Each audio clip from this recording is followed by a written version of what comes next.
Good to see everybody. We'll get started here in just about 2 minutes.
Alrighty.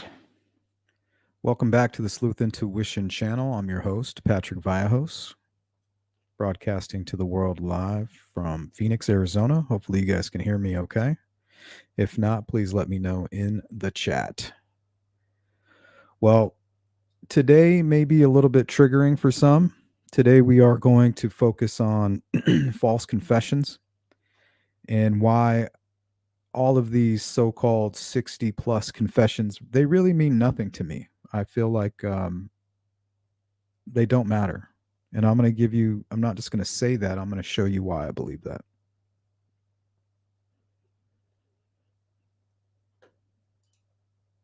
To me, they do not point to whether or not Richard Allen is guilty or not.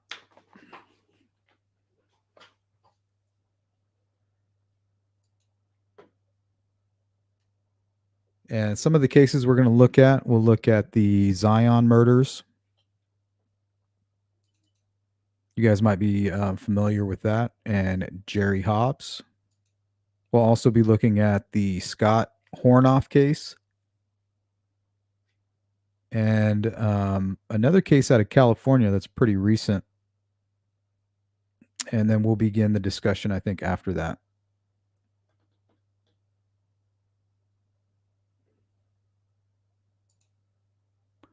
Good to see you, Mustang. Hathers Mirror, Melissa, and Rescue. Good to see you, Audra. Rain Dancer. Rain Dancer says, even if the confession contains details of the crime, only the killer would know. Well, maybe.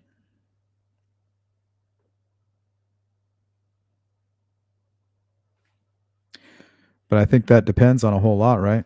If it's anything like the West Memphis 3 Jesse Miss Kelly confession, where they literally showed him the crime scene photos and gave him all the details, then no. And we don't know all the details about these confessions.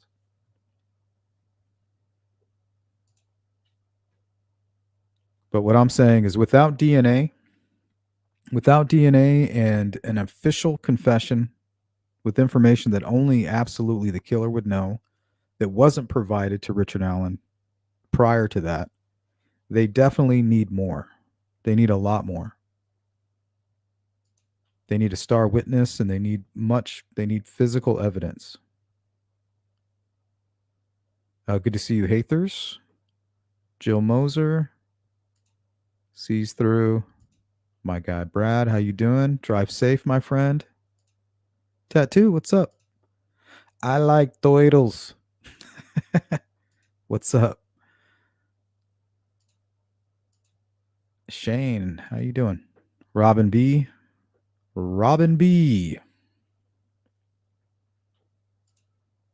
Christine.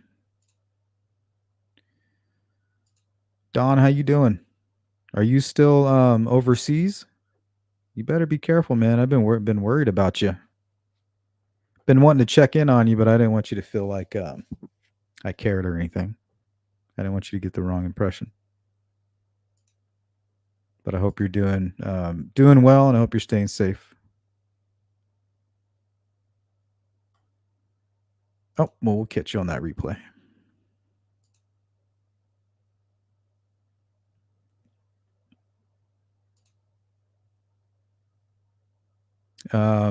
Rain Dancer says, I agree, but I believe firmly that it will be much. Well, we can believe all we want, right? We can believe in one hand and do you know what in the other. But the truth is, all we have right now, or all they have, is a bullet. And I think that that's extremely compelling. But it's not a whole lot. Hey, what's up, Frosty? I have not seen a link between Richard Allen and Keegan Kline. But I mean, they had plenty of time to get rid of that and talk about how they're going to hide any of that evidence. They could have gone to great lengths for that. But today we're going to focus on confessions and why these 60 plus confessions are meaningless. Unless, right? Unless. But they're absolutely meaningless. And I'll show you why in just a little bit.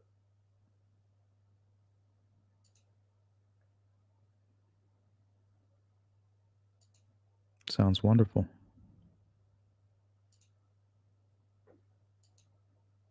Thanks for sponsoring today's live stream, Hathers. I appreciate that. And all of you who support my channel, thank you. I couldn't do it without you guys, especially all of my members and those who hit up the Cash App. You make it possible. Oh, what's up, Frank?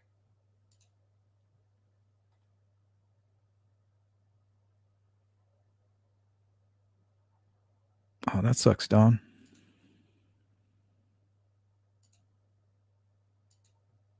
Hey, Grunge Truck.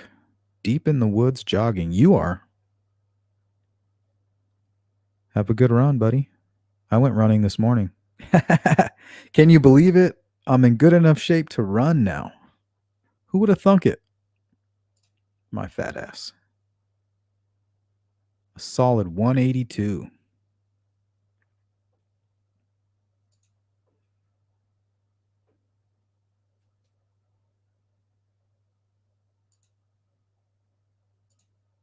Hey, Beach Fairy. Hope you're doing well. So let me just play a quick little Delphi video. And then I think we'll start with the Scott Hornoff debacle. Misty Free Spirit, good to see you. What up, T? Criminality, another great YouTube channel.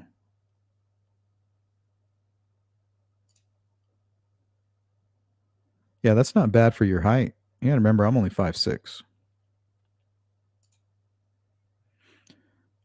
I'm a shorty.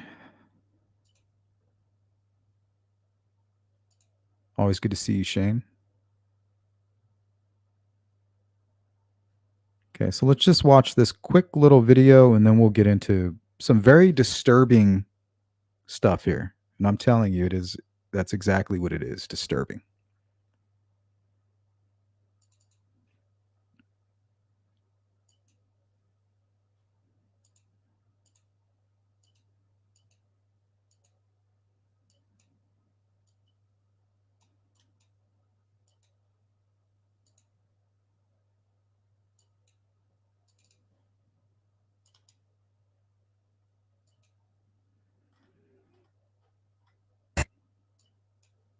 Meantime, possible statements made by Delphi double murder suspect Richard Allen were debated in court in Carroll County today. This was day 2 of the latest hearings in the high-profile case. Allen is charged with the murders of Abby Williams and Libby German. The teens were found dead in Delphi in 2017.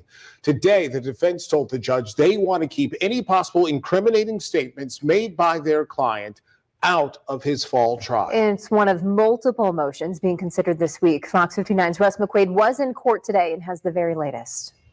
Richard Allen has been behind bars for 1 year and 9 months. All that time Looking under the sharp, watchful Russ. eyes of guards and other inmates. And it's whatever he may have said to those people that his defense team wants to suppress in his upcoming trial. Every time Richard Allen walks into the Carroll County Courthouse, he is heavily shackled, just as... Did you guys notice he's like chatting it up with the cops right there? That's the first, huh? Upcoming trial. Every time Richard Allen walks into the Carroll County Courthouse, he is heavily shackled, just as he is anytime he walks out of his prison isolation cell. Allen was on suicide watch pending his trial for the murders of Abby Williams and Libby German near the Monon High Bridge outside of Delphi in February of 2017. During testimony, a top prison official described that 6 months into his incarceration, Allen engaged in, quote, bizarre behavior, such as washing his face in toilet water. Former Westville Correctional Facility Warden John Gallipo said he heard Allen admit he killed the girls and mentioned them by name. The defense wants comments along those lines, including reported confessions to family members stricken from the case, arguing Allen suffered mentally from oppressive prison conditions. Gallipo said Allen was brought under control by an electric stun device one time for refusing to cooperate with handcuffing procedures. A prison investigator testified that Westville investigated complaints that some of Allen's guards were wearing patches on their uniforms, aligning them with Odinism, a Nordic pagan. So we get the gist here, right, guys? Now, the truth of the matter is if you're going to be held in solitary confinement and they're going to be shocking you and, treating you like like you just killed 2 young girls, you might go a little crazy. So what I'm saying is I'm going to show you right now that false confessions are 100% real. When you're put under stress like this, you do a lot of weird shit. You don't have to believe me. I'll show you. So I think we should start here with the Scott Hornoff case. And it'll just get worse from there. So for all of you who think that these confessions are some kind of smoking gun, I'm here to tell you that they're not. You can believe me or not. I'm just letting you know that me personally, I don't think that they hold any water whatsoever.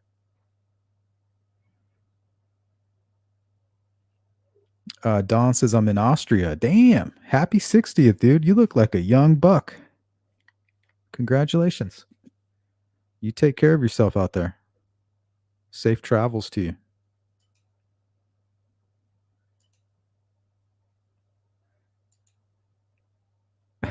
Shane. He does have a good voice. He has a narrator's voice.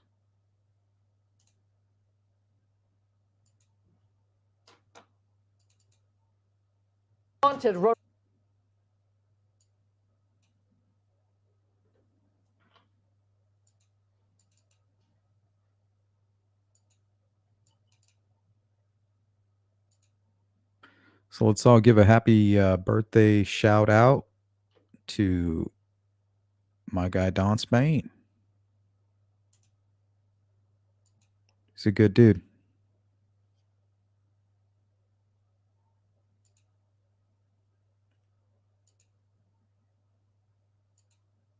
Swade Smith says, nah, I can't. Abby and Libby will one day expose the fuck out of Indiana. See, I don't know about all that. You know, we're not here to feed a narrative or to succumb to a bias. We're here to tell the truth. And the truth is the confessions are meaningless. Does that mean Richard Allen is innocent? Absolutely not.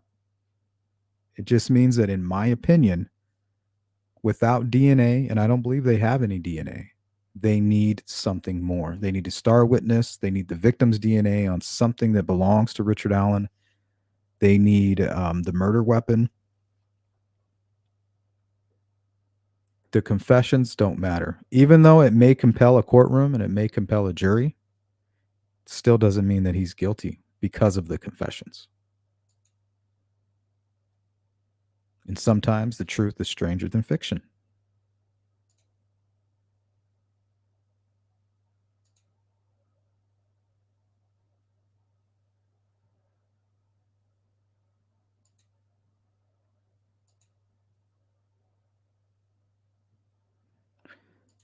Good to see you, Audra, Jill, and Zoe. How you guys doing? Yeah, you take care of yourself, young man. Hey, Aquarian.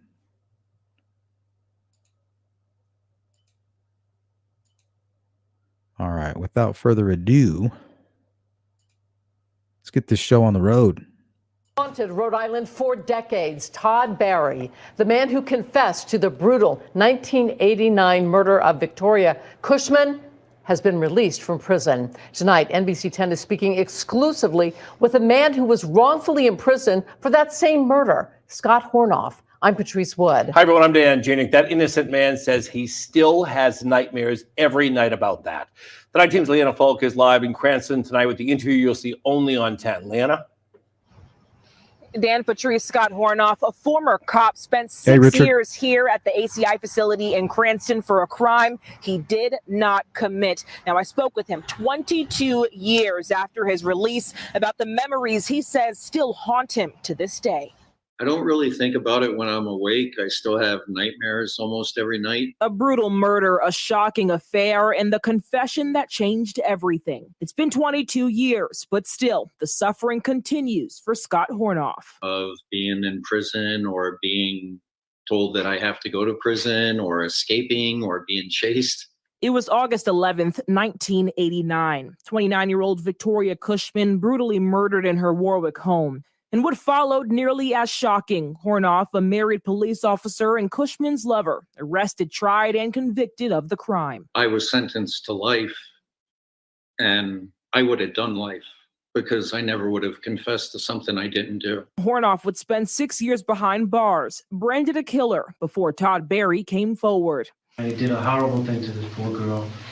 She didn't deserve to die. This confession, obtained exclusively by NBC 10, brought the truth to light, but not the closure Hornoff sought after. Hornoff says he wrote Berry, hoping to make sense of the evidence and what drove him to let an innocent man take the fall. It was partly just, the investigator inside of me, but it was also what he had put my family through. Berry's release Wednesday ends his 30-year imprisonment, but for Hornoff, his wounds are far from healed. I still have some anger because I know that my mom would have lived a lot longer if this hadn't happened. There's no going back, but for Hornoff, there is hope that with time, the nightmares will fade. Have you forgiven him? Yeah, I've forgiven everybody. You really can't go forward unless you just let it go. Hornoff says he hasn't heard from Berry in years, and he has no intentions of reaching out, but if given the opportunity, he'd be open to meeting with him.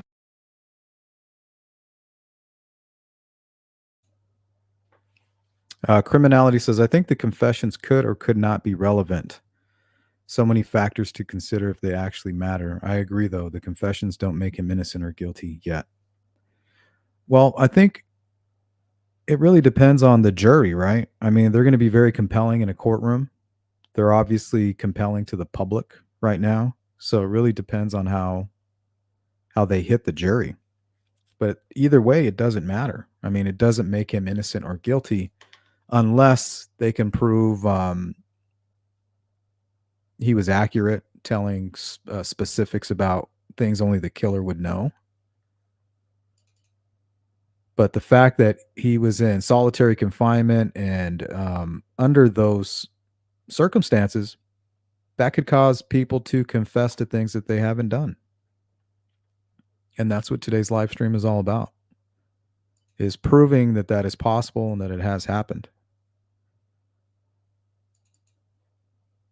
It was a high-profile case of the wrongful conviction and a stunning reversal of fortune when Todd Berry confessed to the murder of Victoria Cushman, setting Jeffrey Scott Hornoff free. I had an exclusive look at the videotaped confession back on August 26th, 2003. Except I was whacked out of my mind. I did a horrible thing to this poor girl. She didn't deserve to die. Thank God the real killer came forward. Confession, Todd Berry breaks his silence and tells his secret. I just lost it. What happened? And then I jumped. I just attacked. 13 years after Victoria Cushman was murdered, Todd Berry admits he's the killer. Here's how Berry remembers the fatal night, telling investigators he broke into Victoria's apartment. She was sleeping. He says he was drunk and stoned. And Warwick detective Jeffrey Scott Hornoff would later be wrongly convicted of her murder. He spent more than 6 years in prison before this videotaped confession. Todd Berry, acting alone, committed a very brutal murder. I never, ever intended to kill this girl. Just a few days after Berry's chilling Okay, so just remember, this guy right here, Todd Berry's a real killer, and law enforcement was able to get an innocent man to confess to the crimes. Okay, and that we're just getting started. Now, this one is extremely disturbing, right? You're going to watch this man kind of go through some kind of a weird metamorphosis, and law enforcement, they basically make him go crazy. Murdered your dad. No, I did. Yes, you did. Yeah, yes. Daddy's dead because of you. Hours of interrogation. Police lying to a suspect in the Inland Empire until he falsely confesses to murder. And now the city of Fontana is paying a massive settlement tonight after police questioned a man for 17 hours until he confessed to killing his father, who's still alive. KCAL News reporter Tom Waite joins us now with what led up to the... I just want to make sure you guys all heard that. So they interrogated him for 17 hours. They didn't even lock him up. They didn't put him in solitary confinement. They just literally berated him and brainwashed him. His father has been missing for 2 days. Wasn't even missing. He was at his girlfriend's house that nobody knew about. They get this guy to literally, he goes insane. He starts suffering from psychosis and confesses to killing his father, who turns out to be alive. And once they find out that he's still living, they 5150 this guy and leave him locked up for like 72 more hours. This false and really hard to watch confession. It was, Pat, and I watched many hours of this intense interrogation, and it's very eye-opening. And we'll get to it in just a second here. Okay, something that I want you guys to focus in on is how I want you to look at his demeanor at the beginning of the interrogation, and then watch how he's acting towards the end. We're talking about two separate people. One guy's totally normal. He's laughing. He's smiling. He finds it strange that he's being interrogated. They bring his dog into the interrogation room. They're laughing and joking. And then watch how he acts at the end. He's literally freaking out. He's ripping out his own hair. He's scratching his own flesh until it bleeds. But the video of the interrogation is fascinating and disturbing. An innocent man spends hours being grilled by police. When it's over, he's in the throes of a full mental breakdown. And under pressure, he lies to detectives about killing his own father. We don't think you're a monster, Thomas. Fontana police detectives grilling Thomas Perez Jr. after Perez Jr. reported his father missing. This interrogation descends into what's being described as psychological. Oh yeah, and he's also the one that reported his father missing. So the one guy that cares the most about him, and he's literally not missing, he's just worried about him. They're able to get him to confess to something that he did not do. And the guy's not even dead. Torture after the detectives extract a false murder confession from Perez. We just told you we found her dead, Dad, and you don't give a. That detective is lying. Perez Sr. was not dead. But in this moment, Fontana detectives don't know where he is. Perez Jr. reported him missing after they had an argument. A search warrant was served at the family home. Perez Sr.'s wallet, cell phone, and even some blood stains were discovered. A canine also alerted to the odor of possible human remains. So listen to that laundry list of things that would make anybody look guilty. All of it bullshit.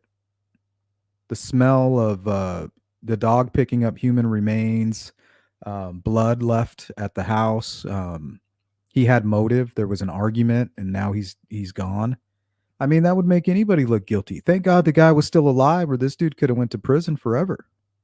Detectives unleash an unrelenting interrogation of Perez Jr. You murdered your dad. No, I did. Yes, you did. Yeah, Yes. Daddy's dead because of you.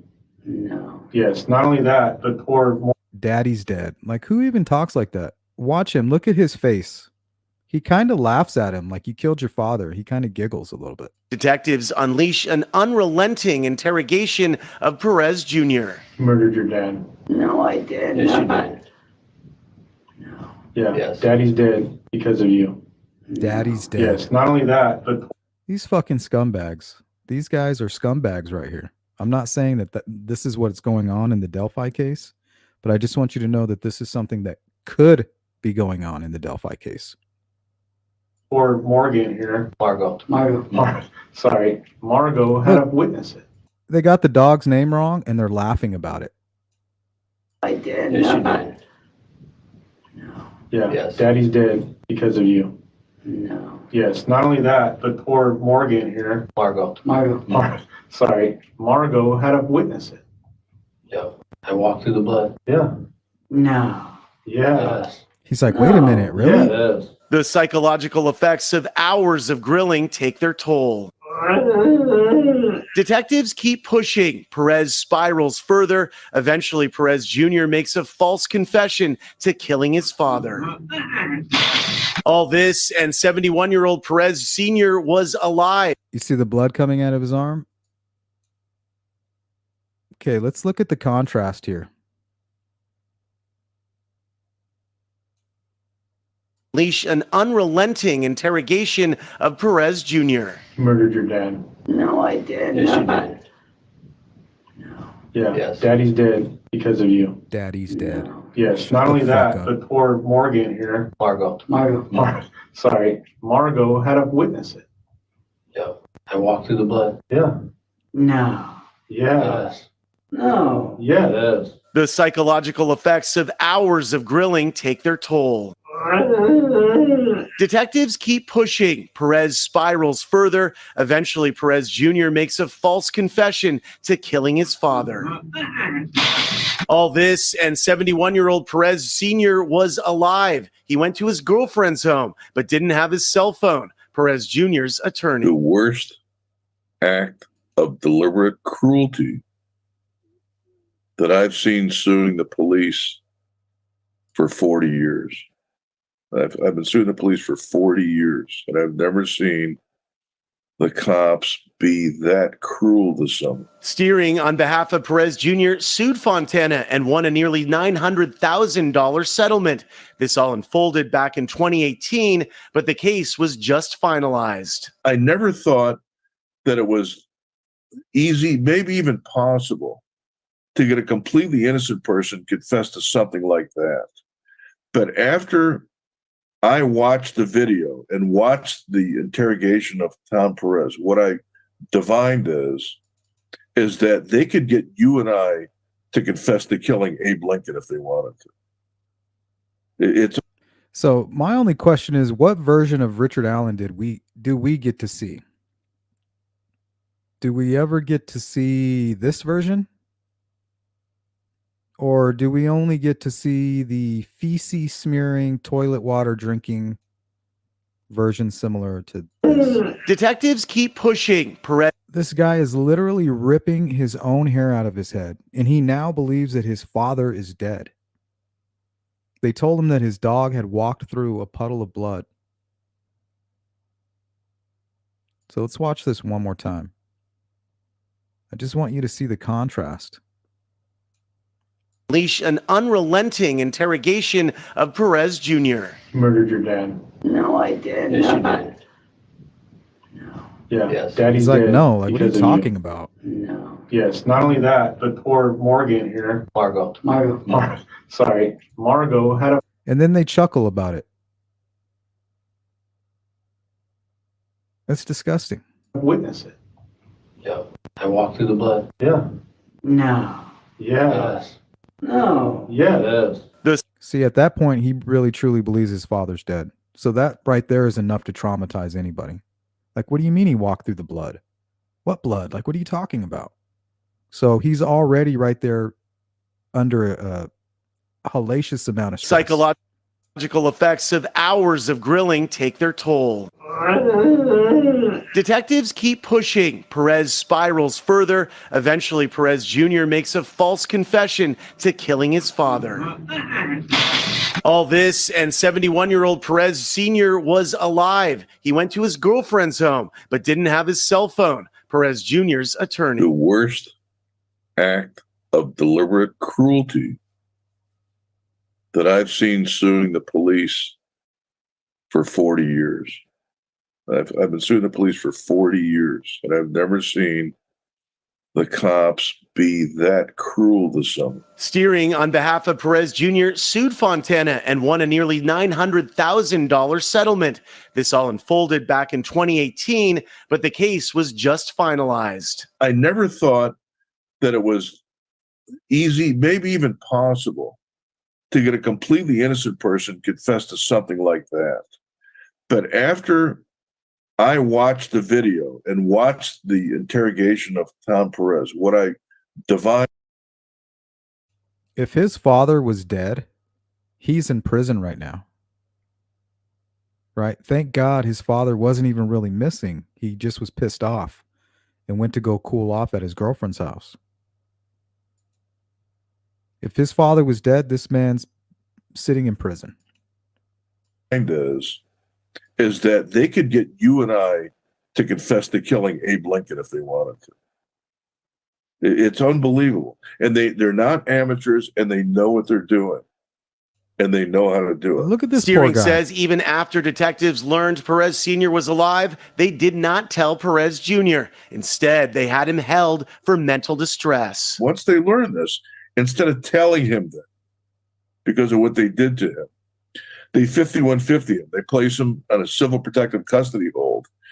have him taken to the mental hospital. And then they tell the hospital that he's in custody and that he can't have anybody contacting him. We reached out to Fontana Police and the city of Fontana before the end of business today for comment, but we did not hear back. How many people are sitting in prison right now who have gone through similar situations just like that? The truth is stranger than fiction in most cases, guys. And sometimes that includes a coerced confession. Sometimes it includes the person actually being guilty with no need for Odinism, right?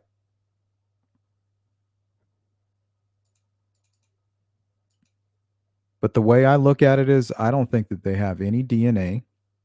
All they have is his timeline and possibly a bullet that matches. We haven't seen. And now his confessions that could very well have been coerced. It's not enough. It's not enough to convince me. It may be enough to convince a jury, but they better have a whole hell of a lot more. Now it gets worse, guys.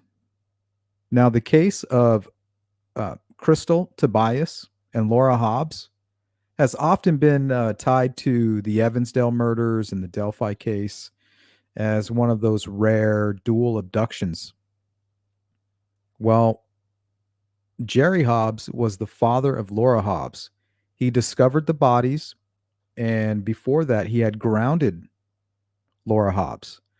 Well, he was interrogated, I believe, for 48 hours straight. They made him sleep on the floor. He wasn't even allowed to leave the interrogation room. That was where he lived for either 24 or 48 hours straight. And they wrote his confession for him. They had him sign it. And then they took a video of him reading the confession that he didn't even write. Well, he was released. He spent 5 years in prison, just like Richard Allen, awaiting trial. Right? And then they found the real killer. They matched the DNA. So here, before we get into that, let me read an article that I bookmarked on the case just to kind of give you the overview. It's very similar to the Delphi case.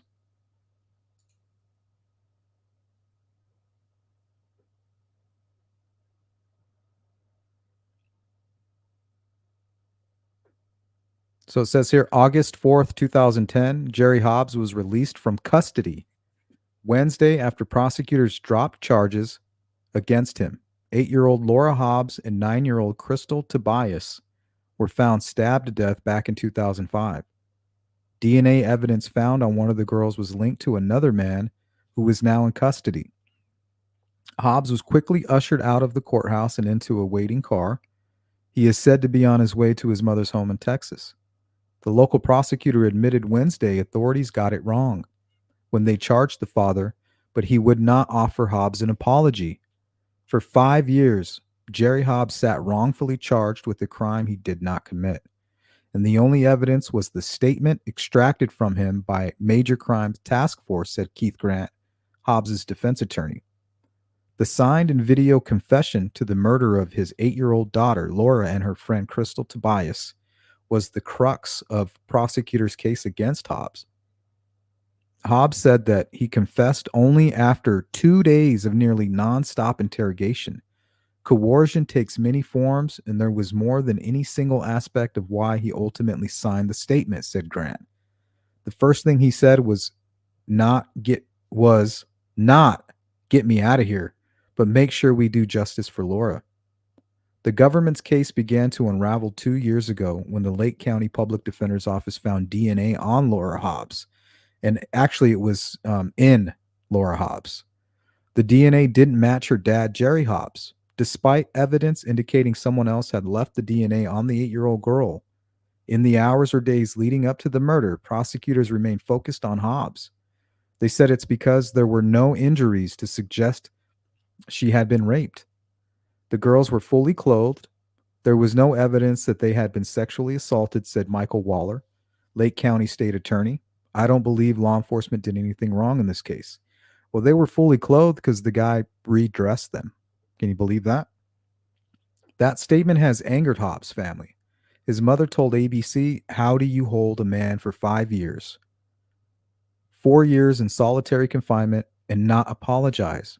And for him to say he did nothing wrong, an apology to him would have gone a long way." The Lake County State's attorney said Wednesday he now no longer believes Jerry Hobbs played a role in his daughter's death.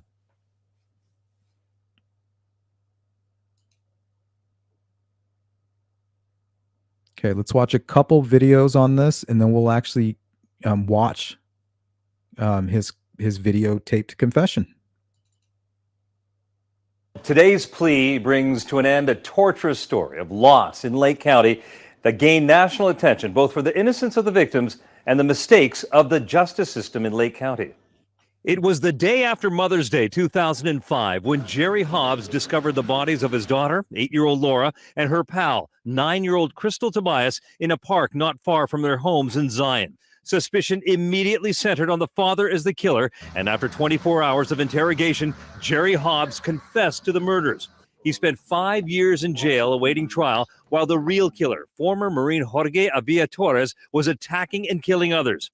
In 2010, Torres was convicted of slaying a sailor in Northern Virginia, receiving a death sentence as well as 168 years for stalking attacks on 3 other women, including one who was raped. But 3 years earlier, DNA evidence from Laura's body was found not to belong to Hobbs. Yet Lake County prosecutors did not relent, confident they had their man. So even after they had the DNA and they knew that it had nothing to do with Hobbs, they kept him in jail for 3 years. Can you believe that?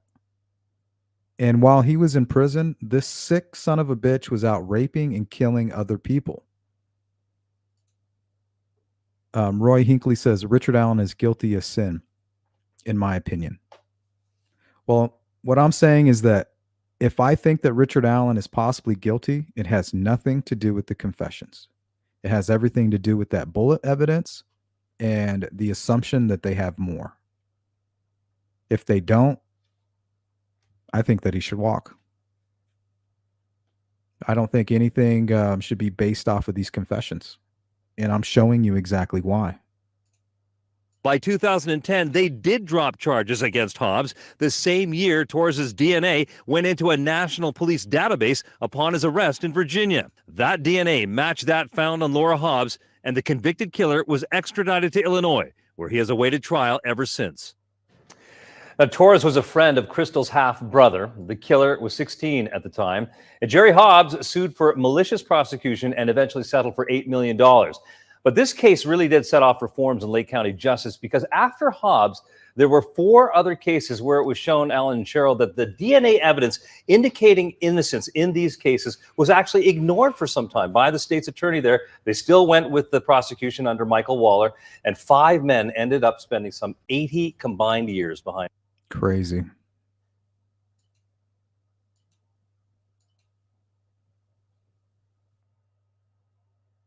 Beach Fairy says, now imagine they're interrogating an Elvis Fields or Jesse Miss Kelly type of individual, and how easy it'd be to wear them down and confuse them. Yeah, we learned that Jesse Miss Kelly was interrogated for over 8 hours. And during that time, they showed him the crime scene photos. There was no secrets. There was nothing that Jesse didn't know that the killer didn't know. They gave him all the information and they walked him. They held his hand the entire time.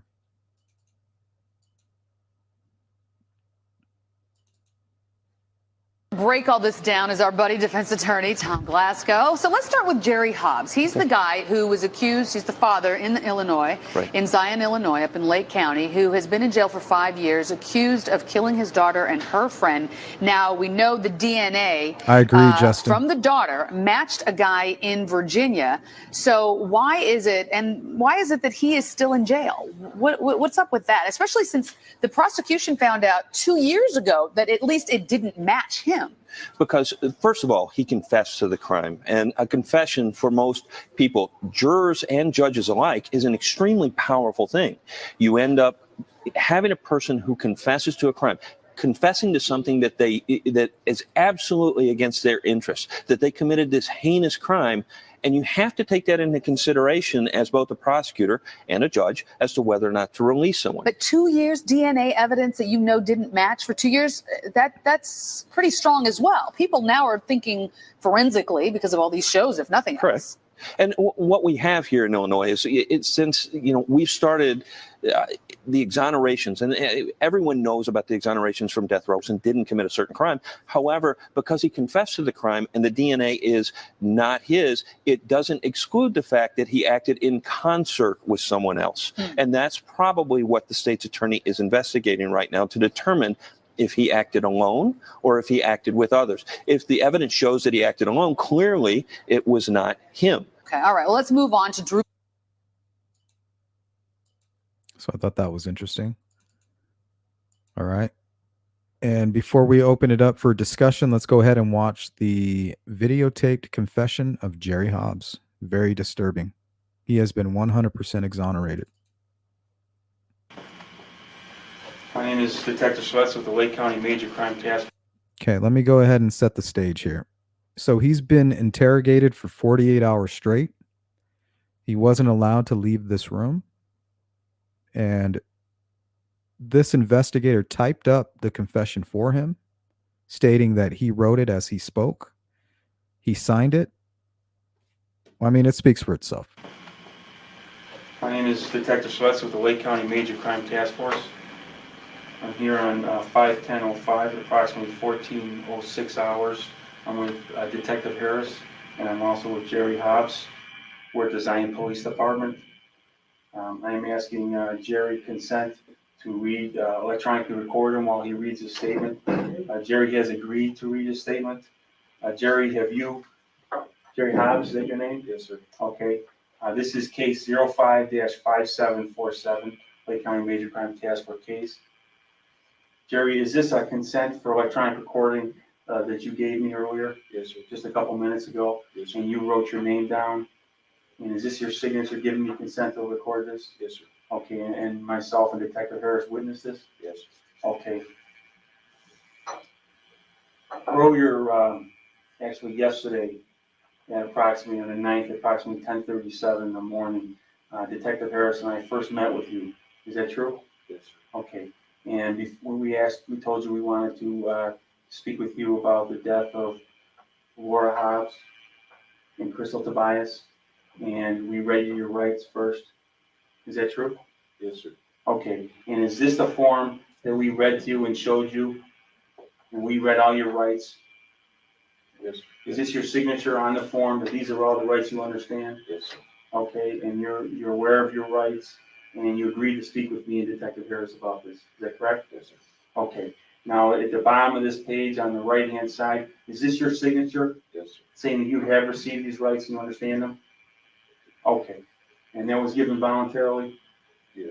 Okay. Jerry, during the course of the time we've been talking with you since yesterday morning at 10:37 until this morning, early hours, myself and Detective Harris, investigators from the Lake County Major Crime Task Force, have spoken with you about this case. Is that true? Yes, sir. And during the course of that, have you given a verbal statement to us as far as the facts from what you know of them, of the incident? I mean, you spoke with me about what happened and you told me what happened. Is that true? Yes, sir. Okay. You just need to take your hand off because of the camera. Okay. Now, after that, and you told me what the facts of what you had as far as knowledge and your involvement in this, and I asked you if you wanted to write something out, and you declined. You said you didn't really feel like writing what had happened. Is that true? Yes, sir. Okay. And then I asked you, do you want me to type out basically what you told me, the statement that you gave to me verbally? You agreed that you wanted me to do that? Yes. Okay. And then at some point I typed up the statement and presented it to you, and then we both read this statement together. Is that true? Yes, sir. Okay. And is this a copy of the statement or the statement that I read to you? Okay. And is this your initials at the beginning and the end of the statement? What's up, Joey? Okay.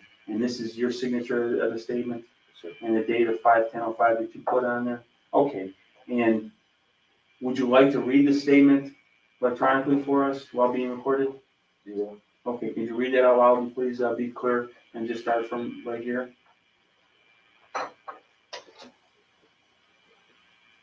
On May 8, 2005, Sunday about 3 p.m., I got home with my wife Sheila and her 4 kids were flying kites at the lake.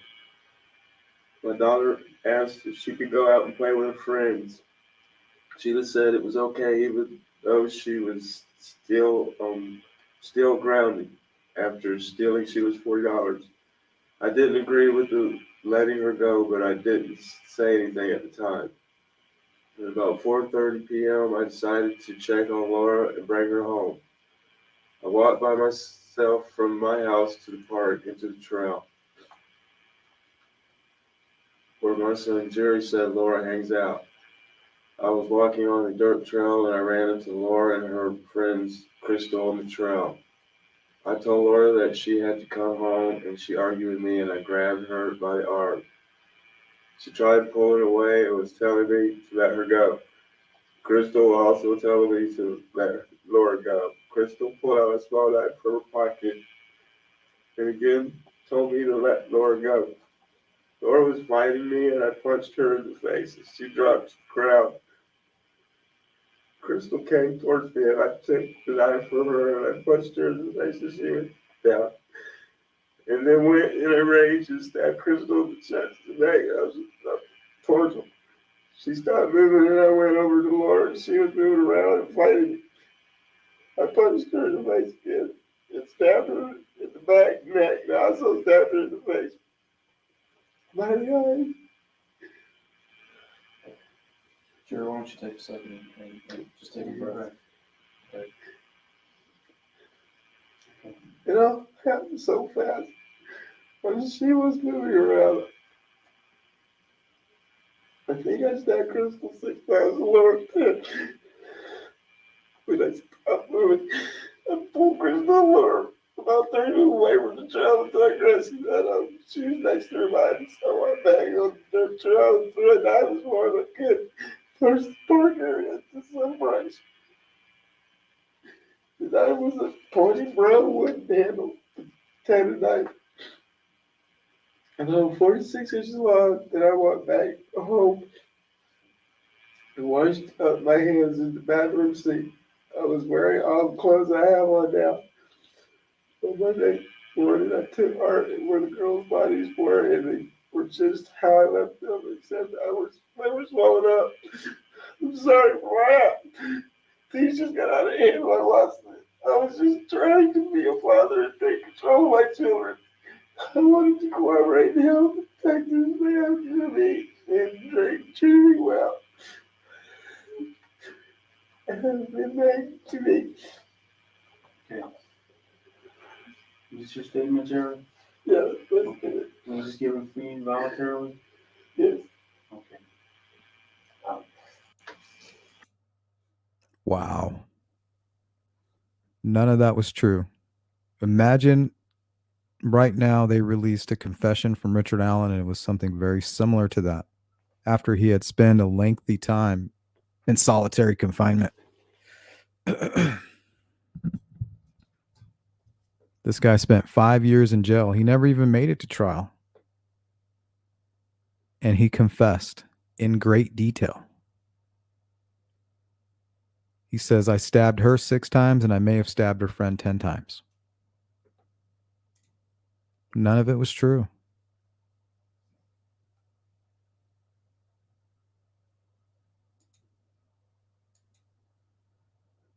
All right, let's open up the floor for discussion here.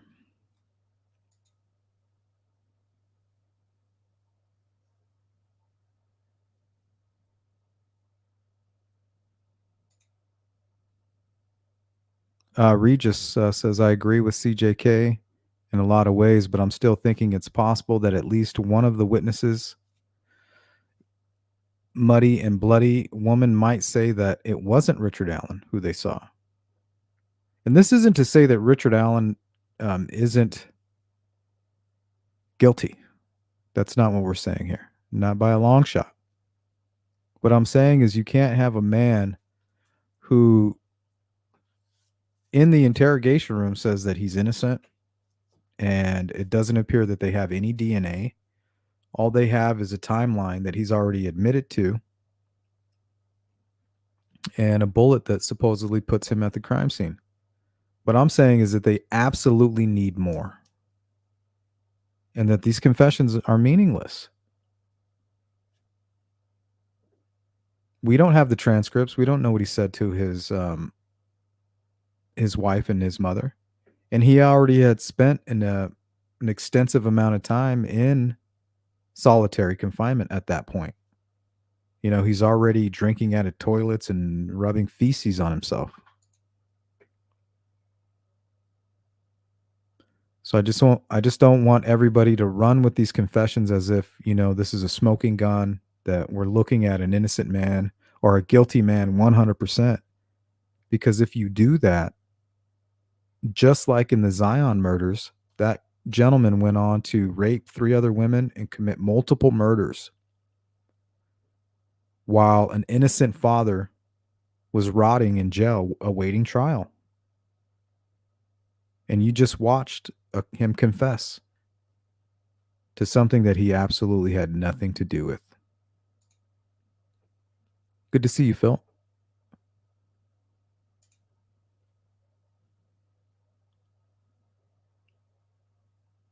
Do I think that investigators or the prosecution has more on Richard Allen? I do. I absolutely do. Do I think it's possible that Richard Allen will confess officially and plead guilty? Yes, I do believe that. 100%. But those confessions mean nothing to me. Absolutely nothing. Because if you're eating your own shit and you're drinking toilet water, you're 100% out of your mind.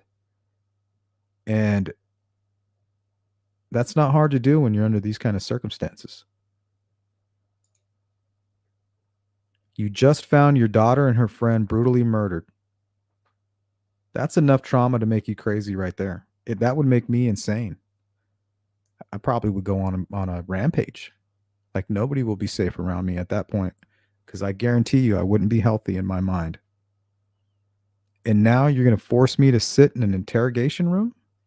That's not the same scenario we're dealing with with Delphi. I'm just trying to give you guys some examples of how it can affect the human mind and how these investigators can manipulate people and literally drive you into psychosis. I mean, we watched a man convinced that he killed his father that was still alive.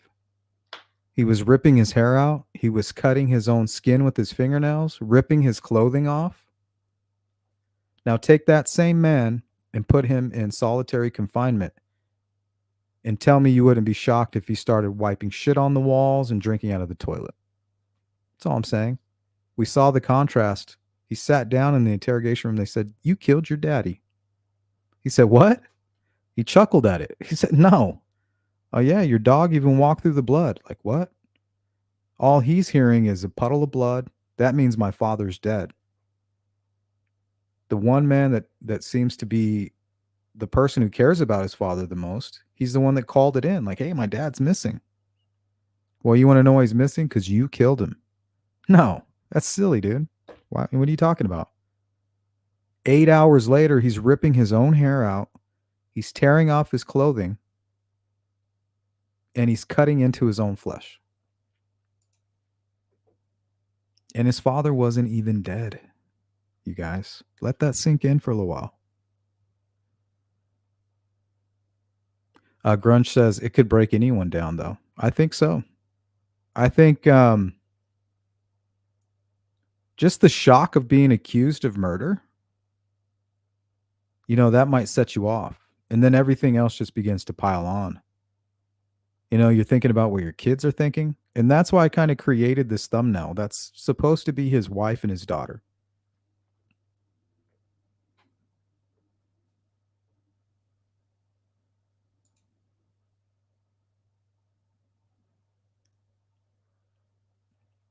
Thank you, Beach Fairy.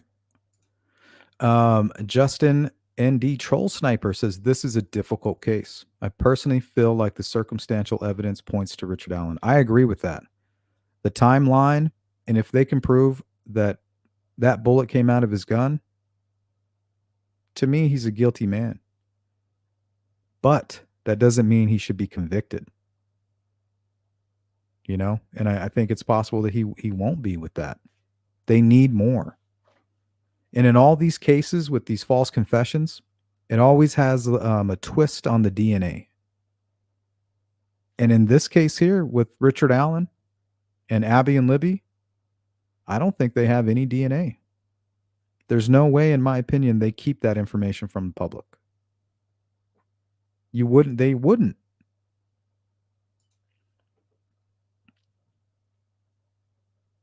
Shane says, don't think any witness will say it was 100% Richard Allen. It's a young guy sketch and Betsy that will cause untold confusion.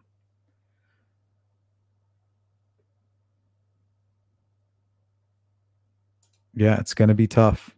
It's an uphill battle, I think. The timeline is very strong, and the bullet putting him at the crime scene is extremely strong. But what's up with the DNA?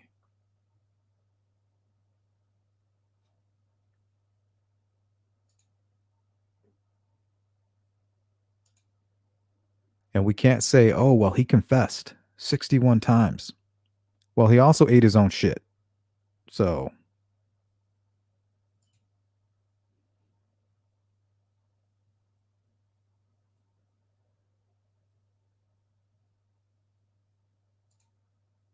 Hey, Charlotte.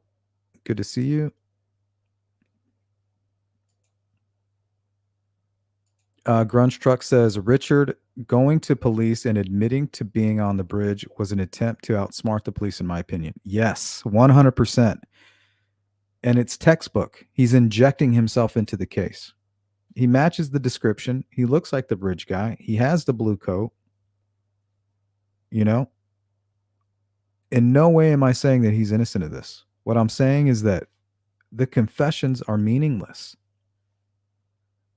These investigators got a man to confess to killing his father who was still alive. And it only took 8 hours to drive him to psychosis. They successfully 5150'd him. He went to a mental institution for 72 hours. He was clinically insane. That is some crazy shit, guys.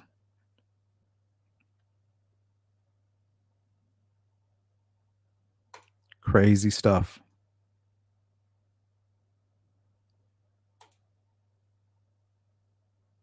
So if you're convinced because Richard Allen confessed 61 times, I hope that this was an eye-opener.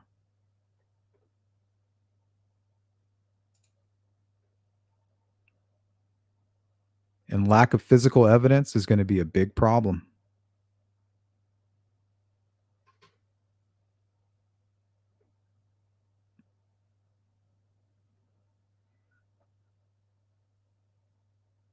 Yeah, Hathers, you can't trust anybody, honestly. I don't think I welcomed you in CJK. Good to see you. How you doing? Vermilion, how are you? Let's go to our sponsors for the day. Hathers Mirror. Joey, thank you so much. Aquarian, hooking up somebody with a membership. And also Zoe gifting somebody a membership. So to those two lucky folks in the chat, congrats. And we'll most likely see you this weekend during a members only, where we're going to recap all of this stuff.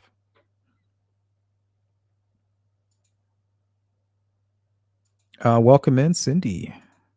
Shane says, never heard about this case. I first heard about this case, Shane, covering the Evansdale murders of Lyric and Elizabeth. We're looking for similar cases to Delphi and Evansdale. And of course, this was not far from there at all. Not far at all. Justin says Richard Allen's clothes matching bridge guy to the T is another thing. Yeah, he matches the description.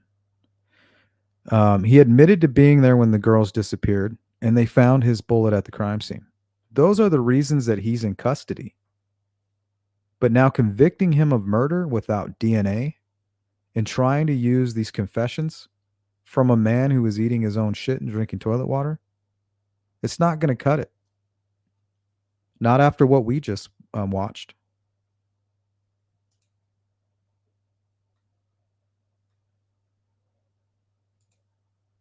In my opinion, right? Yes, Rain Dancer. Very disturbing. They made this guy who found his own daughter brutally murdered confess to the crime. They interrogated him for 48 hours straight, only to find out 5 years later, and we're going on 3 years now with Richard Allen with no trial, right? Something very similar to what happened to Jerry Hobbs. 5 years, no trial, only to be let go once they found proof. And not only that, they found proof that it wasn't him that committed the murders, and they left him in prison for 3 years to conduct an investigation to see if he had anything to do. Yeah, he's hanging around with this 16-year-old boy, and he's killing and raping his own daughter.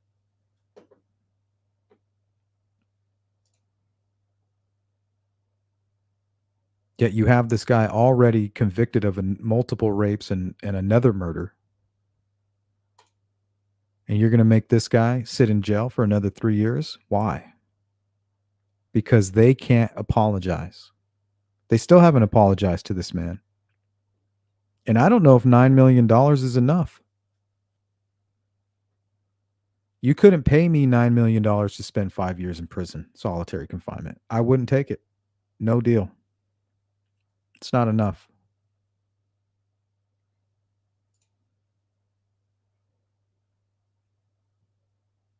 Cindy, have a great day. No, but we should. There is his entire arrest video is out there online now. So I want to save that for the members only. That and the Ellen Greenberg updates is what we'll cover. That, Delphi, and some other things.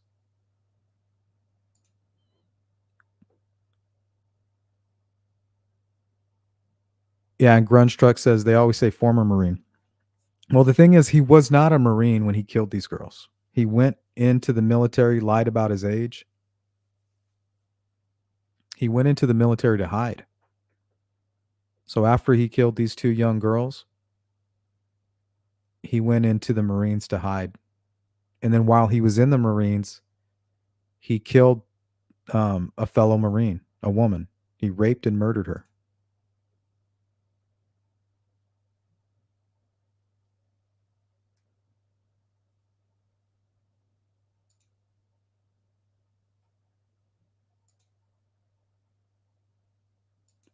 Hey, what's up, V? Good to see you. How you doing? What are you up to?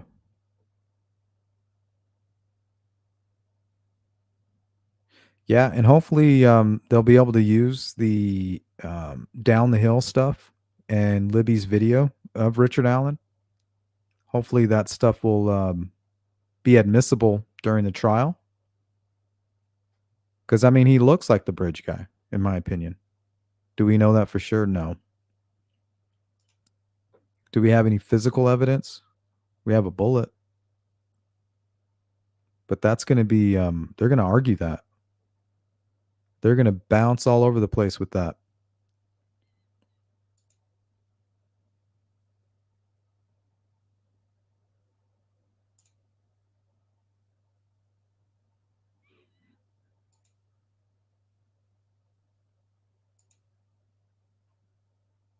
Grunge says being in the Marines will not make you kill anyone unless you're already screwed up going in.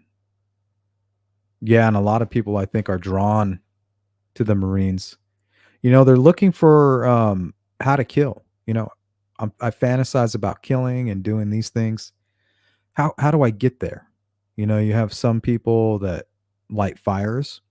You have some people that poison patients. You know, you have some people that hurt animals. You have some people that flag down unsuspecting victims in their car, telling them that they have a tail light that's out, in order to get them to pull over and get close to them.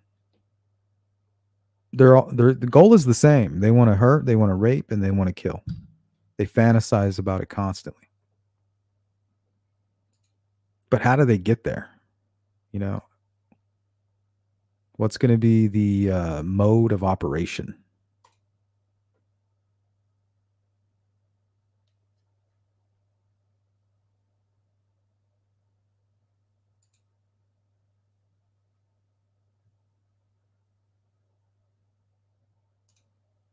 So once again, we're not here to say, oh, well, this makes me think Richard Allen's innocent. Not at all. We know why he's in jail. He's in jail because he was there when 2 girls went missing. And also we find it strange that all the sleuthing that went on, nobody knew about it, right? We knew about everybody else. Even the people that weren't mentioned, all the sleuths, they knew everybody that was on that trail that day, except for Richard Allen. And I do believe if he is guilty, the reason he came forward was what they call a countermeasure, right? If I don't tell you I was there, eventually you'll find out. And then it makes me look guilty. So he's sophisticated enough to know that. Unless he's an innocent man.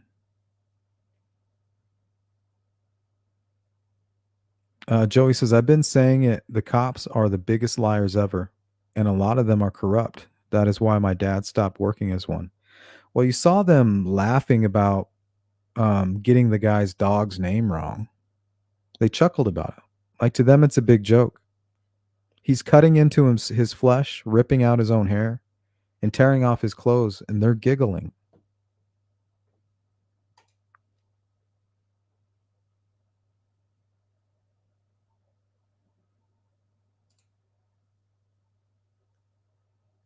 Regis says, after seeing what Sleuth is showing us, does anyone think the interrogators of Richard Allen got some inmates to assist them in psyching out Richard Allen? I don't think they need to get anyone. The prison inmates are already willing participants of that.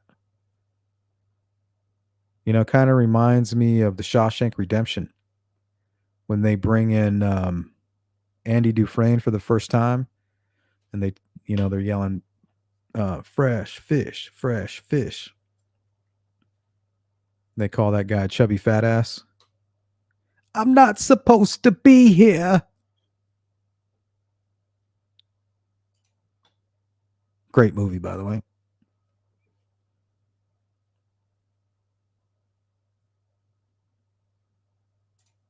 Well, he ends up dying.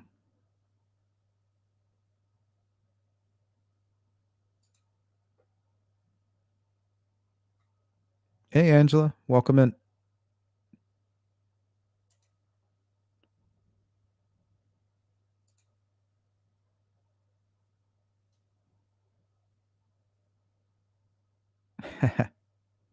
I like Grizzly. But I appreciate that, Cindy. Beach Fairy says, yeah, exactly. And they corrected him when he did things like get the boys' names wrong or crime details. No, you did this, didn't you? Until he got the details right. Yeah, they can't do that. It shouldn't even be illegal.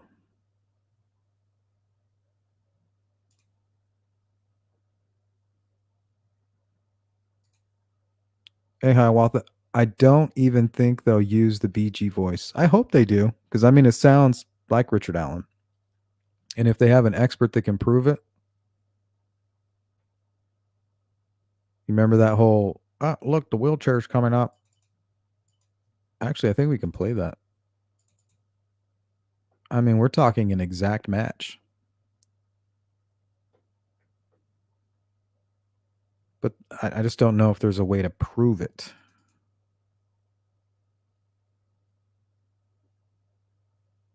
Let me know if you guys can hear this or not. Rick. There's the wheelchair coming up. Guys, Brick. Guys. Brick. Guys. Brick. Guys. Brick. Guys. Down there. Gabe, snap. There's the word shark coming up. One more time. Brick. Gabe, snap. There's the word shark coming up. Guys. Down there. Brick. Guys. Brick. Guys. Brick. Guys. Brick. Guys. Down there. Gabe, snap. There's the word shark coming up.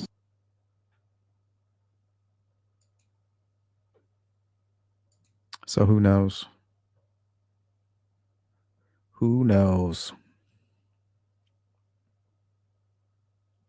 Could be like the whole brainstorm or green needle. You know, whatever you're thinking, you're gonna find similarities in.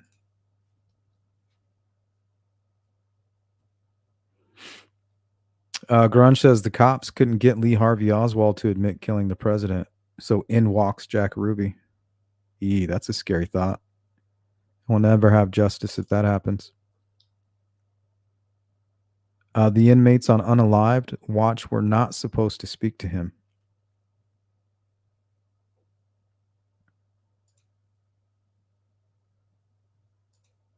Beach Ferry. It's so bad for justice, even if you have the right person in custody, you could screw the whole case by doing this stuff, especially giving crime details no one else should know.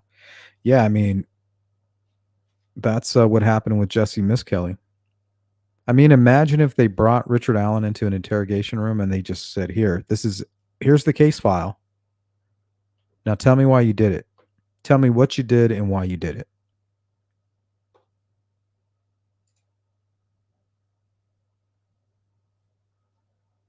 And we know that didn't happen.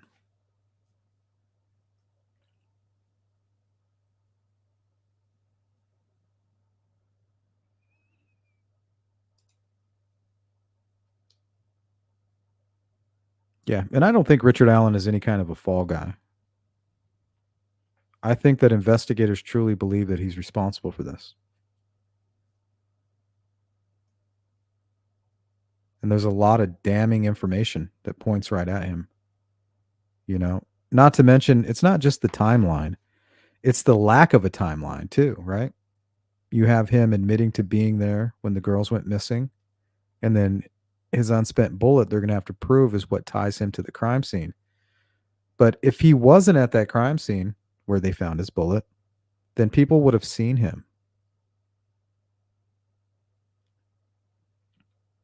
They would have been like, yeah, we saw a guy leaving like around 2:30 or 3-ish. You know, he was walking the trail. He didn't look muddy or bloody. He had his face somewhat covered and he seemed focused in on his phone. Looked like he was having a bad day, but he didn't look like a killer. But the thing is that's not what happened. The girls say they saw him and he admitted to seeing those girls. And the girl said the guy that we saw is the guy on the bridge. The guy on the bridge is the guy that Libby videoed. And he says, get down the hill. That's where they were found dead, down that hill. Those are the reasons I suspect Richard Allen of committing murder, not the confessions.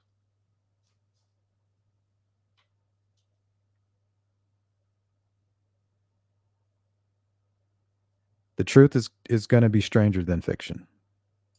It always is, because you can't make stuff up when it comes to the truth. But with fiction, you know, you got the Odinism and you got all this, you got that. You know, you can stretch everything and make it fit. You know, the circular peg's not going into the square or the triangle. Well, let's just go ahead and shave some of the edges off. Purple says depriving someone of sleep is a powerful weapon. Oh, yeah. You want to talk about torture? Some people die from that.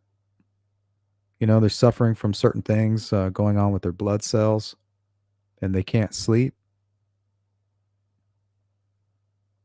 That might just push them right over the edge.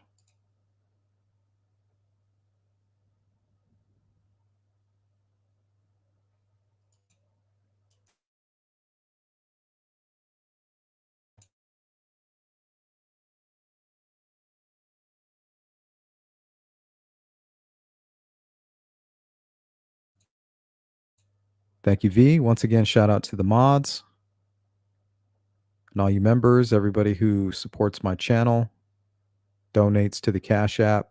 You guys make this possible. Justin says they deprive you of sleep your first few days in boot camp for the same reason. Oh, that sounds awful.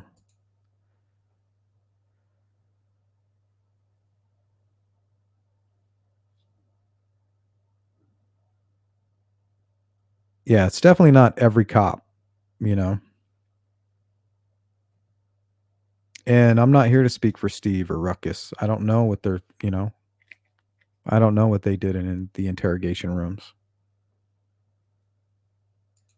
You know, I'm not here to blindly stick up for people. Do I think they're good guys? Yeah. Do I know them? No, I don't. And just because I watch their YouTube videos, I'm not going to go around acting like I do know them, because it's just not the truth. Just like you guys don't know anything about me. And I tell you guys all the time, don't go trusting me too much.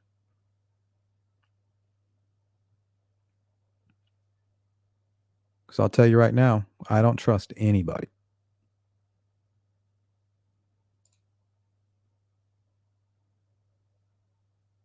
I agree with that, Grunge. One of the most evil things to put an innocent person away. It's pure wickedness.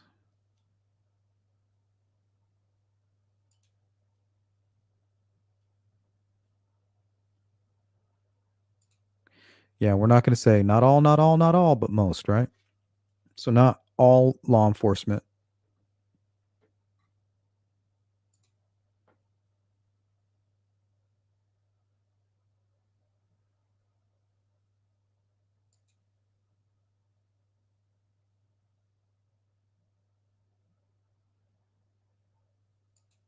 Oh, 100% CJK. Best practices.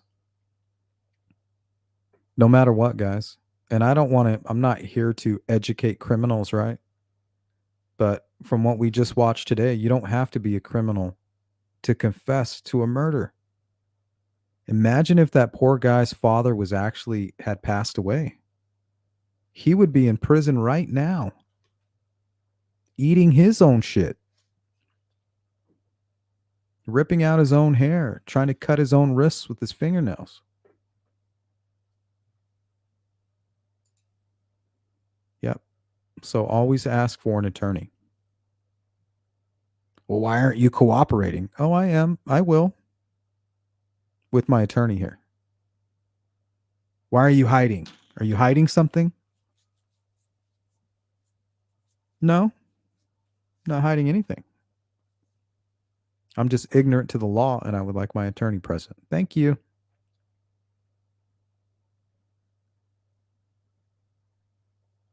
But then you have people that are like, what do I need an attorney for? Yeah, I'll talk with you.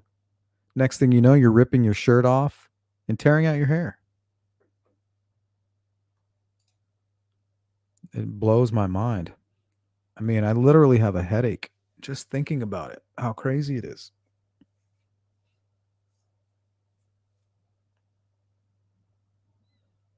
Beach Fairy says, often they're using strategies they don't fully understand. They don't get why these things work certain ways psychologically. They just do step by step until they break people. Yeah, and they need to have evidence to back it up.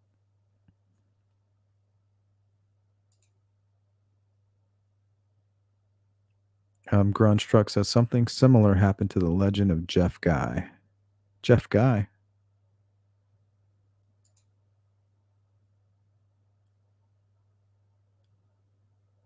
Yeah, in a lot of cases, CJK, that is 100% true. And they think that if I confess, I can sort it out, you know, once I get home. You know, when I get home, I'll call my attorney and I'll tell him, hey, look, these guys like interrogated me for 48 hours. They didn't let me sleep. They didn't give me food. You know, I was just so thirsty. I just wanted to get out of there. But once I confessed, they just arrested me.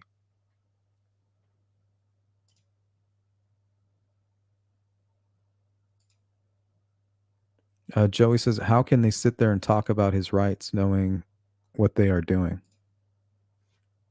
Abysmal.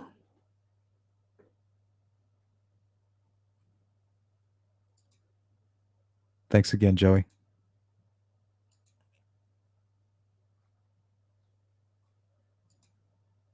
Beach Fairy says, a lot of the time they don't know the guy is innocent or feel they've broken someone.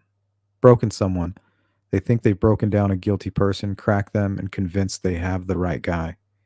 Yeah, I think that they believe that he was guilty or that the father could be dead.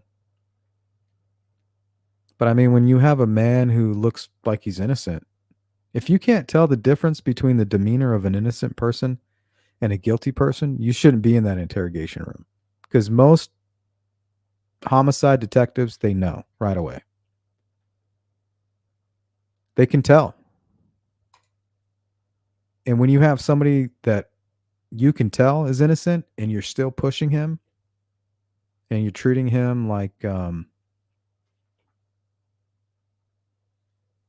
guilty person, you know, torture techniques and things like that, sleep deprivation, not allowing them to leave. This guy doesn't sound like somebody who just killed a bunch of people. Yeah, exactly. Now, me personally, I believe Richard Allen is guilty.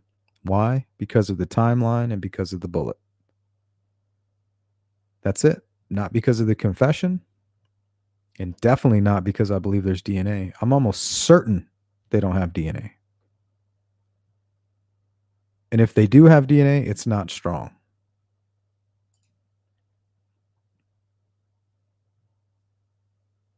But that doesn't mean that they don't have maybe a trophy or the victim's blood, Abby and Libby's blood, or their DNA on something that they found in the home.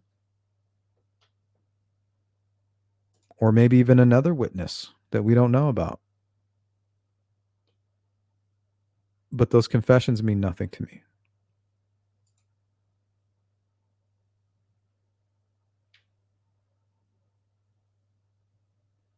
I'm not sure, Justin. Worth more than 900,000? Yeah, that's just crazy to me.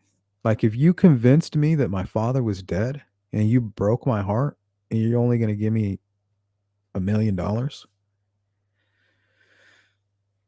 that's crazy. Imagine believing that your father had passed away when he hadn't. Like, forget all the other stuff. You're going to have to try to wrap your head around that, let alone trying to understand who actually killed him. And then now you got to try to figure out why law enforcement thinks you did it when you haven't even gotten a grasp on the fact that he's gone, that he passed. It's just too much, guys. Some people aren't mentally strong as others. You know, some people aren't prepared. Sometimes they're taken off guard. Especially when you're the one that called the person in missing and you're totally not even acting guilty. You're smiling, you're bringing your dog in. You're like, oh, what? Did you find him? Did you guys find my dad? No, but we know you killed him. Daddy's dead. Ha ha ha ha.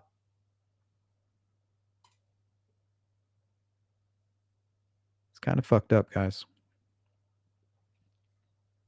So moral of today's live stream is we're not here to say that we think Richard Allen is guilty or that he's innocent. You know, they have probable cause. He's in jail for a reason. And they didn't need the confessions to lock him up. And to me, the confessions, they don't matter. When you have a guy eating his own shit and drinking toilet water telling me that he killed 2 girls, something tells me that he might not be right in the head.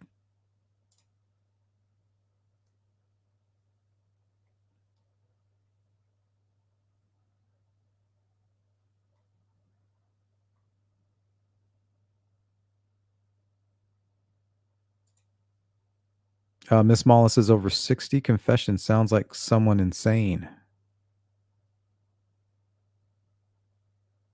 And another thing is it would be nice to get those transcripts, you know, specifically the ones where he talked to his mother and his wife.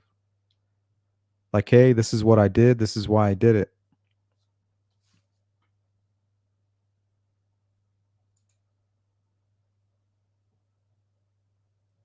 But no, it's much like the sealed affidavit, right? Which the reason it was probably sealed was to protect Doolin, not the witnesses, and to conceal the fact that they didn't have DNA. It's going to be a big problem. Hey, Ayana, what's up? Congrats on the free membership. We're going, we'll have a members live, I think, this Sunday. We're going to talk about a lot. And anything you guys want to talk about as well. Hey, acid reflux. The case against Allen seems weak if the confessions are the primary evidence. Yeah, and they're not to me. To me, it's the witnesses, it's the timeline, and it's the bullets. And I hope they have more.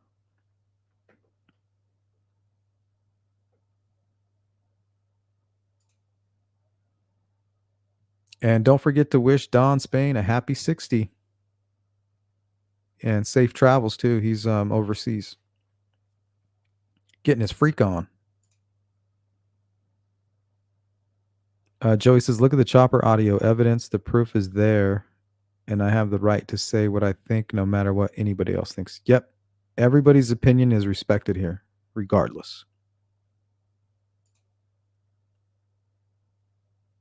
And you guys don't have to agree with me. At all.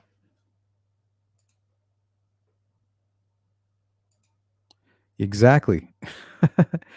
You know, if I saw somebody eating shit and they told me that there was a pile of gold behind, you know, the building right there, I'm not going to believe them.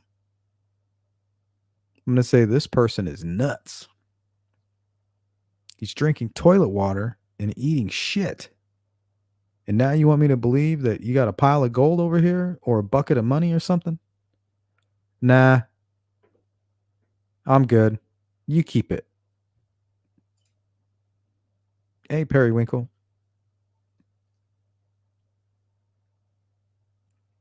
I am having a good day. I hope you're well. What's going on with you? And we're going to get out of here in just a few. Just want to try to catch up on the chat.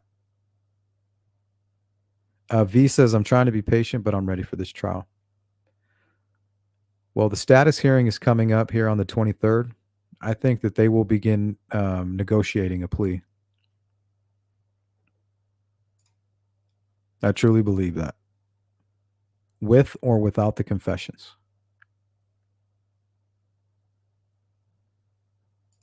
Captain America. Why did they say they had DNA? Whose is it? It's unknown. There's DNA at every crime scene. It could be touch DNA. It could be saliva. Who knows? Where was the DNA? You know, they haven't tested everybody and their mama. I'm sure they tested everybody that they could. You know, did they test Dan Doolin for his DNA? I hope so.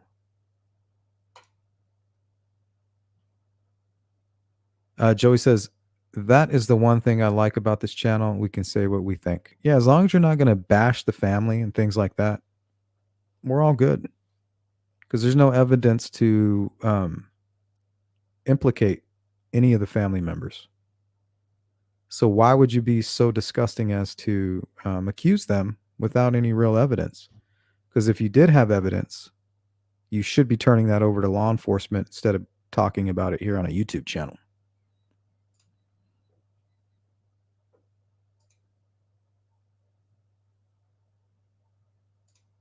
Something really sick about that.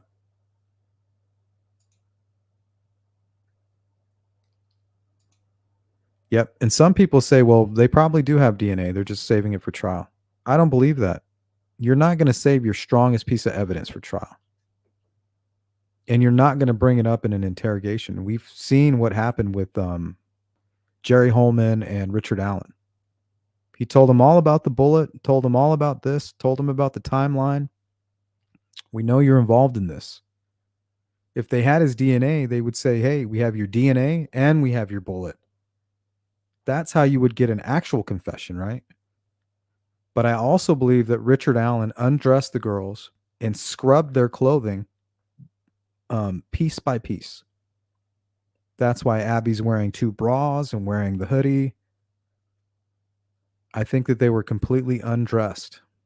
And the reason that Abby was redressed and not completely redressed, I think her pants may have been unbuttoned, was because it was a lazy job. And the reason that Libby's clothing was found in the water and all that debris was because he was in the middle of scrubbing her clothing on that debris. He was using those logs and all that shit to scrub the clothing. And the reason it was so important to him is because he was trying to hide the fact that it was a sexual assault. Maybe even after they had passed away, as disgusting as that sounds. So he needs them to be redressed. That's how he wants to leave the crime scene. You know, they were just murdered. They weren't sexually assaulted. So I think he even completely disrobed. I think Richard Allen was running around in his underwear, cleaning the clothing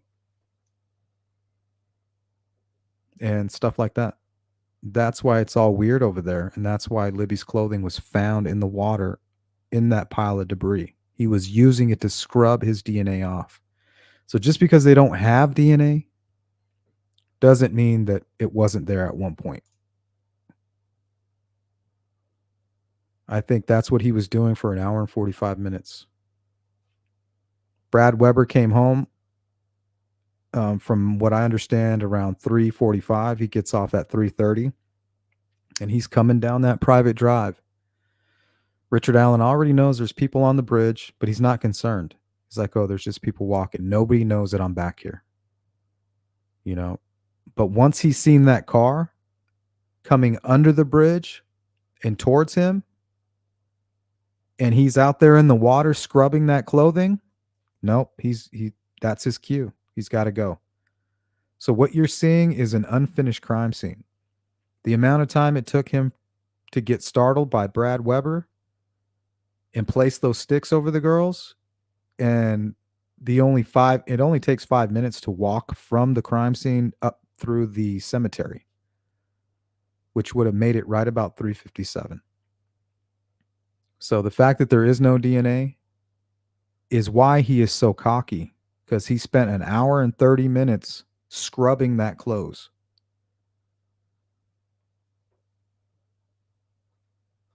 That's what I think happened.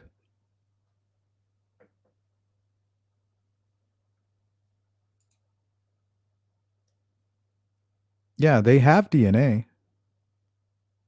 Captain America. There's DNA all over. Wherever you're sitting right now, there's DNA everywhere. Some that's yours, some that's not. Every crime scene has DNA. Everything has DNA on it. So yeah, they have DNA. They have a shit ton of DNA. It doesn't mean that they've identified it all.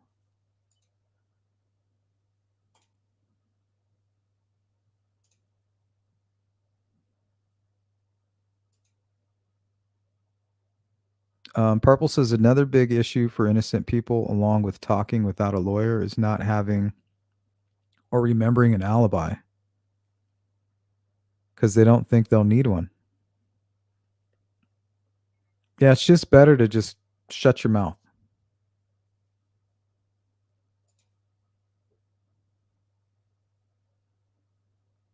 You know, you don't even have to go home. Just say, hey, you know, I'm going to cooperate with you. I'm just going to wait here until my attorney shows up. If you guys want to go search my house, here's my phone.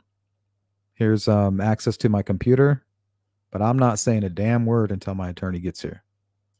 That way you're still cooperating. Yeah, animal hair. which was mentioned in the Ron Logan affidavit, apparently.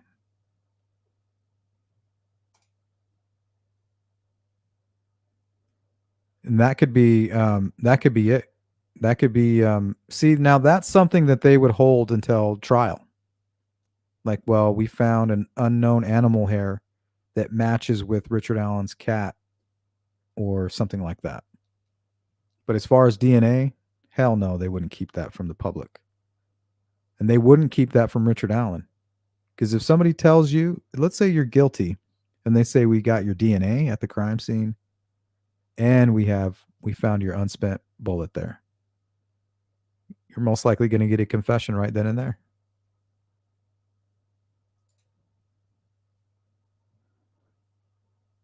Miss Mala was the second winner of the membership. Congrats. All right, I'm going to zip down here and see if I can get to somebody that hadn't answered yet.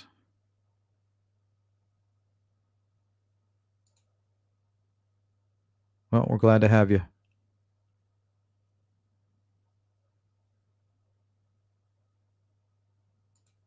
That is true, Regis. I heard that the U.S. Marshals were at the press conference after Richard Allen was arrested. It could mean they have geofencing evidence against. I don't know why that would indicate that, but I did find it strange that you had the U.S. Marshals and not the FBI.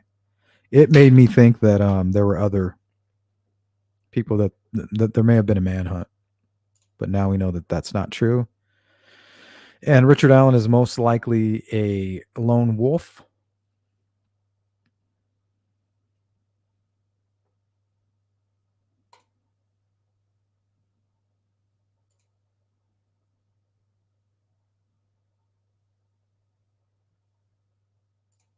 Mustang Sons. Honestly, I don't see a plea deal. There's no short sentences for what he did. And since the state hasn't said anything about seeking the death penalty, there's nothing to plead for. Well, there's plenty to plead for, right? So that you don't have to go through a trial. What does he benefit? That's it. The state doesn't put the victims through a trial, and he doesn't put his own victims, his own family who are victims, through the trial. And also, I don't know if the death penalty is on the table or not. You know, that's more of an assumption at this point. But without DNA, I mean, can you really prove that he's the only killer? It's going to be difficult for them. And if they make an offer like, hey, we're going to sentence you to 50 years with, you know, he's definitely going to die in prison, but I don't know. They're going to have their own motivation, and I believe they'll start their negotiating on the 23rd. Whatever that entails, I don't know. That's just my belief. Hey, Ellen. Welcome in.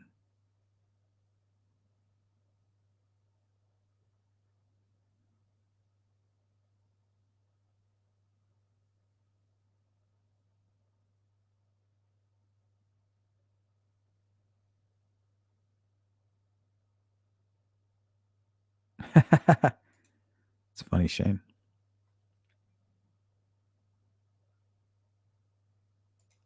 Yeah, it's definitely one of my top 5. Shawshank Redemption. Great movie.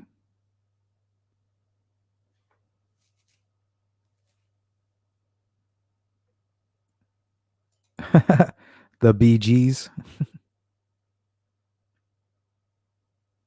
It's like a disco group. Staying alive. Ah, ah, ah, ah.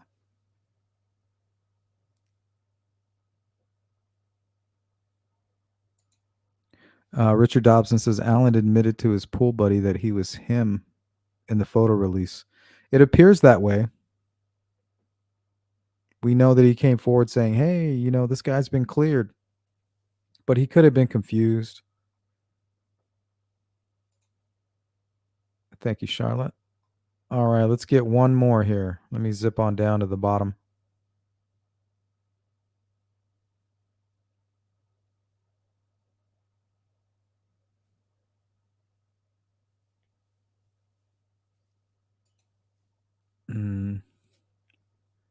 Don't get triggered. Don't get triggered. What's up, Redfoot?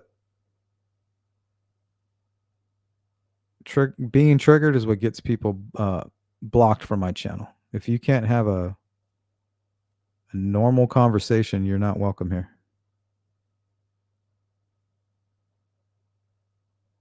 Welcome in, Lady Monet. Same caliber of gun as bullet found at the scene. Yeah, I mean, they served dozens of search warrants. They compared multiple guns to that bullet, right? They served search warrants, waited 2 weeks. There's not a match. You're not arrested. Well, when it came to Richard Allen, they served a search warrant, tested the gun, and guess what? You are arrested. And what did Holman tell Richard Allen? He didn't say, well, we know that you killed the girls. He said, we know you're involved in this. Now, if they had DNA, he wouldn't say that. He would say, we know you killed the girls.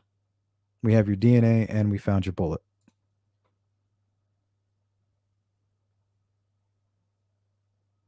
But the reason they don't have DNA is because Richard Allen spent an hour and 30 minutes scrubbing the clothing in that creek. He scrubbed it and then he redressed the girls so that and he was hoping that he can get them both dressed. That way they think that the girls were just attacked.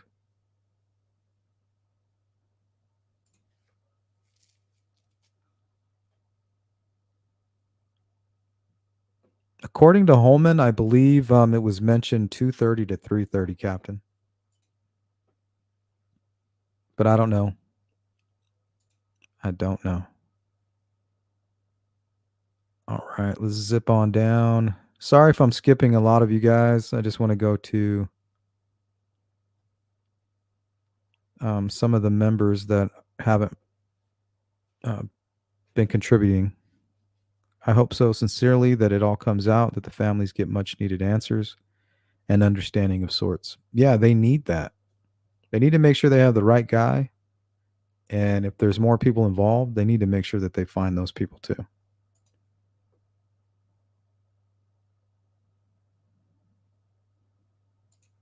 You got it, Aquarian. Thank you so much.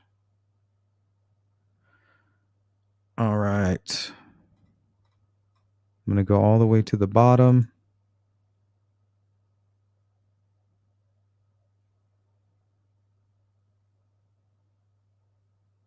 Hey, True Crime Fangirl, what's up?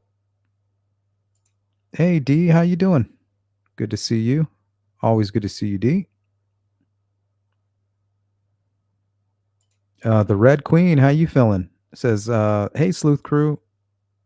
I feel well enough to log on. I'll catch the replay later. I think I'm on the back end of the chemo exhaustion. Yeah, it's good to hear from you. And I hope you're sticking in there. And I look forward to a comment from you. This was actually a really good live stream. Hopefully it opened up some eyes today.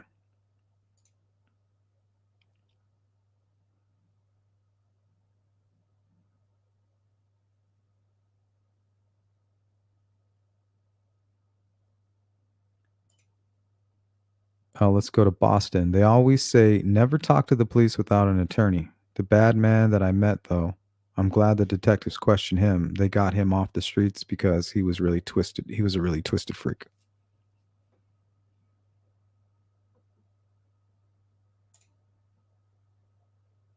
If he was insane, how did he go back to normal life afterwards, hiding in plain sight, going to work every day like nothing even happened? I don't believe it, but just my opinion. Yeah, I think insanity is a little bit different than psychopathy.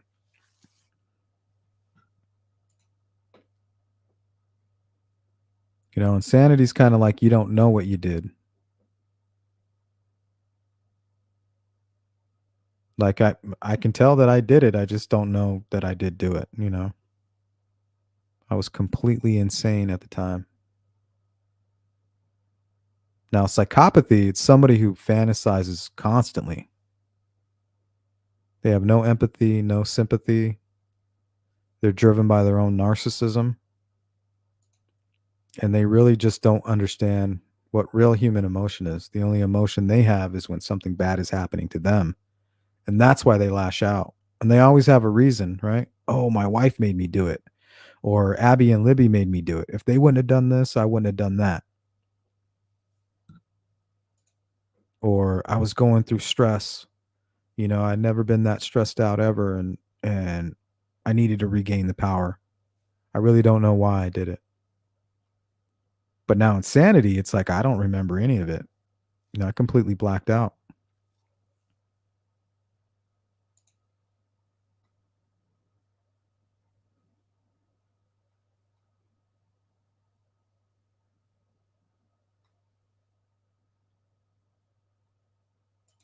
Hey, welcome in, Blind Squirrel.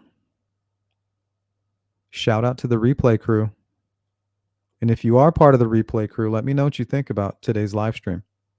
Remember, I'm definitely not here to say Richard Allen is innocent. So don't get me wrong. I'm just saying I don't believe he's guilty because of those confessions. To me, those confessions are meaningless, especially after hearing that he's eating his own shit and drinking toilet water.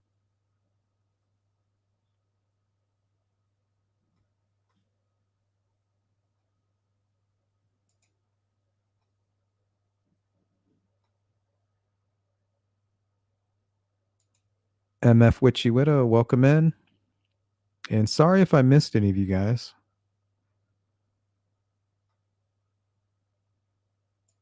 Good night to you, Rain Dancer. Zoe Kitty, V Marie, Boston Christian, everybody else as well. Justin says psychopathy describes lack of empathy, shallow levels of normal human emotions. Yeah, superficial charm is what they call it.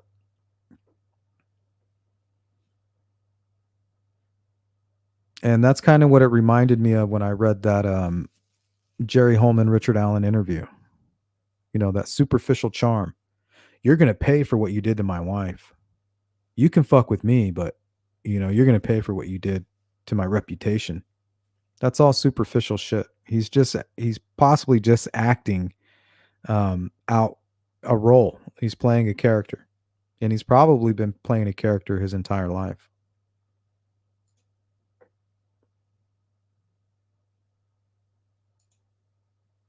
Richard Dobson, Sleuth, what about the silhouette of the patch on his hat you matched to the hat he wore in Tennessee? The 66? Yeah.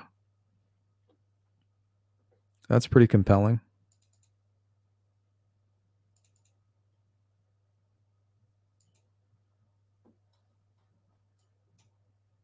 I don't know if I have that photo handy.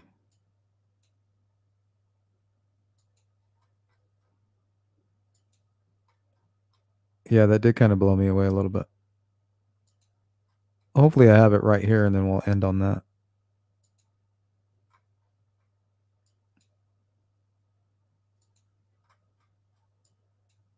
Oh, here it is. Yeah, I mean, that's very strange.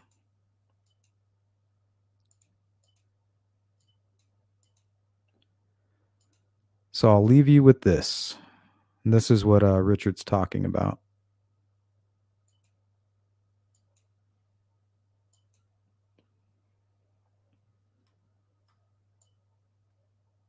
I don't know if you guys can see it. You know, it's got the shape of the emblem. Basically the same one here. With the 66 in the middle. And you can kind of see it right here.